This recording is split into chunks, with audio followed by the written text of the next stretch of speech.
असम के एक सांसद के मदरसे का आतंकी कनेक्शन सामने आया है। All India United democratic front के अध्यक्ष और सांसद बदरुद्दीन अजमल के कई मदरसे असम और मणिपुर में चलते हैं। आरोप है कि उनके मदरसों को एक ऐसे विदेशी एनजीओ ने फंडिंग की जिसके अलकायदा के साथ संबंध है। राष्ट्रीय बाल अधिकार संरक्षण आयोग की जांच में ये जानकारी सामने आई। हालांकि सांसद की ओर से इस पर कोई बयान नहीं आया है। इसी नाम से ऐसे ही मदरसे हैं मौलाना बदरुद्दीन अजमल के, जिसे शक की निगाहों से देखा जा रहा है, जिसकी निष्ठा पर सवालों की बौछार हो रही है, जिस पर आतंकी संगठन से फंडिंग के इल्जाम लग रहे हैं। आरोप है कि सांसद बदरुद्दीन अजमल के मदरसे को एक ऐसे अंतर्राष्ट्रीय एनजीओ से पैसे मिले हैं जिसके अलकायदा से संबंध है।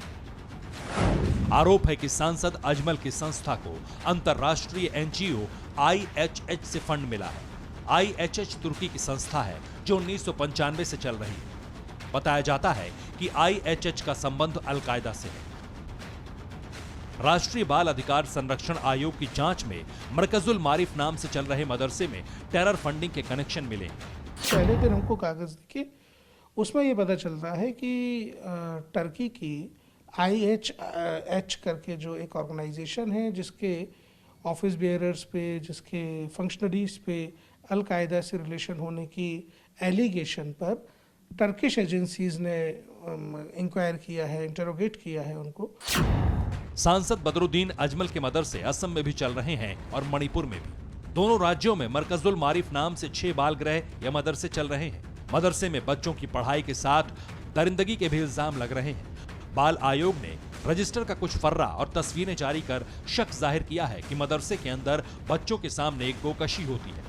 इस सब के बीच मदरसे में पढ़ने वाले बच्चों की तादाद को लेकर भी सवाल उठाए जा रहे हैं, क्योंकि सांसद बदरुद्दीन अजमल ने बताया था कि उनके बाल गृहों में कुल 1080 बच्चे पढ़ते हैं, लेकिन NCPCR के मुताबिक फिलहाल इन बाल गृहों में 778 बच्चे हैं। NCPCR के मुताबिक 300 बच्चे गायब हैं। सवाल उठता है बाकी के 300 बच्चे कहां गए। हालांकि इस पर सांसद की ओर से कुछ भी नहीं कहा गया है, लेकिन बाल आयोग सवालों की बौछार कर रहा है। वहाँ मौजूद चिल्ड्रन होम में जो डॉक्यूमेंट्स थे, कुल 300 बच्चों का एक अंतर मिला है, जो वेबसाइट बताती है कि उनके पास 1000 से कुछ ज़्यादा बच्चे हैं। हमें 750 के आसपास बच्चों के डॉक्यूमेंट्स वहाँ पे मिले, जो हमने अपनी रिपोर्ट में उल्लेख भी किया है। बदरुद्दीन अजमल नेता भी हैं, कारोबारी भी हैं और कट्टर मौलाना भी।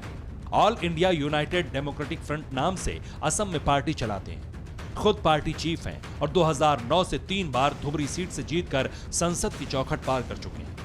लेकिन सियासत के साथ साथ विवादों से भी संबंध रहे हैं बदरुद्दीन अजमल के। अजमल फाउंडेशन पर विदेशी फंडिंग के आरोप लगते रहे। सिलचर एयरपोर्ट पर बदरुद्दीन के स्वागत में पाकिस्तान जिंदाबाद के नारे लगने का आरोप है। बदरुद्दीन ने असम सरकार की 2 चाइल्ड पॉलिसी का भी विरोध किया था। बदरुद्दीन ने कहा था मुसलमानों को सरकारी नौकरी की आस नहीं, जितने चाहें उतने बच्चे पैदा करें। बदरुद्दीन ने 2019 लोकसभा चुनाव प्रचार के दौरान PM मोदी पर भी आपत्तिजनक बयान दिया था। विवादों के करीब रहने वाले बदरुद्दीन अजमल इस बार सबसे संगीन इल्जामों का सामना कर रहे हैं। सीधे सीधे आतंकी संगठन से फंडिंग का आरोप लग रहा है। इल्जाम पर जांच शुरू हो गई है। सच जांच के बाद पता चलेगा, लेकिन जिस तरह से मदरसे पर सवाल उठ रहे हैं वो बेहद गंभीर मामला है। Bureau report TV9 Bharatvarsh. News top 9 रोज सुबह 7 बजे और शाम 7 बजे सिर्फ TV9 भारतवर्ष पर।